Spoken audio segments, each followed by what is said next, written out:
بسم الله الرحمن الرحيم. أيها الأحبة، هذه وصفة لمن يعاني من الكحة أو ما يسمى بالسعال.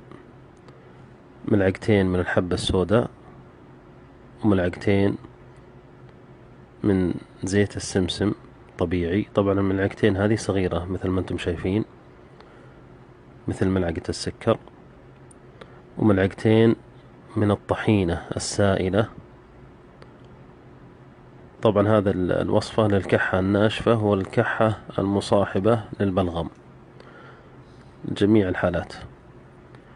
وملعقتين أيضا من الزنجبيل المطحون بودرة، وملعقتين من زيت الزيتون، وأيضا لابد يكون طبيعي، وإن كان مقري فيه أفضل.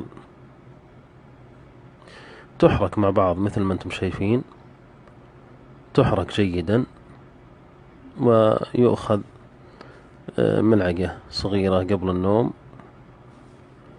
وملعقة صغيرة على الريق، يعني مرتين باليوم، مرة قبل النوم ومرة على الريق. بإذن الله تتبين النتيجة من أول يوم، تحفظ في الثلاجة للوقت الآخر. أسأل الله لنا ولكم الشفاء.